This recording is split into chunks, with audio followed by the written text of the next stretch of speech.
I didn't expect any news by 5, just because you knew that the union was going to wait until later in the afternoon just to get that one last little, whatever it is to MLB. And they're talking, and it's going to be fine.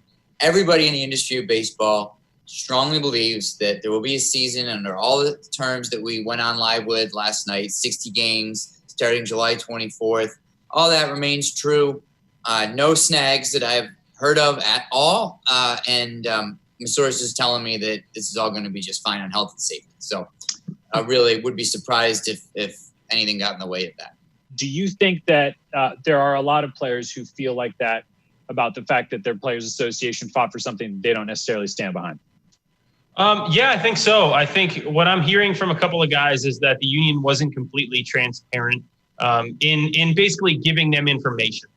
They weren't up to date, second to second. They were finding things out from the media. They were finding things out from, other guys in their union. They weren't getting memos. They weren't getting necessarily the exact wording of contracts. They weren't even presented with that March 26th agreement. They weren't presented with the actual document until weeks later. I mean, now obviously they could have gone online or found it somehow, I'm sure, but they weren't presented with that. Oh, they couldn't have. Okay. Yeah, no, we media had it. So that's actually a meaningful point to support what you're saying. I had it before most players probably. Yeah. So none of those guys had this March 26th agreement in their hands, the wording of it, none of those things. So there's been a little bit of, pushback from the player side as, hey guys, what are we doing here? We want to know, we want to be informed, we want to be kept informed. And because we want to have a voice. On Monday, a player texted me, hey, what are you hearing? I'm like, what are you hearing?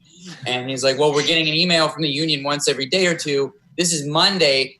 This is when things are really, this was past Friday, but when things are really ramping up and everyone wanted to know what was going on. And the email from the union that day was about the Players Trust giving money to help minor leaguers and said nothing about the negotiations. So the player was like, I had to ask a reporter. What could go wrong? Is it just the virus now that has the potential to shut this season down? Yes. We're past the point of all the things we've been talking about for weeks and weeks and weeks.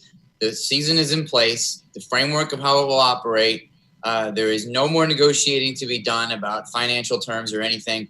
Now, this could improve. There's nothing precluding, and I haven't seen this mentioned anywhere, but an agent reminded me of this today. There's nothing precluding the sides from, during spring training, to quietly talking about expanded playoffs again or something like that.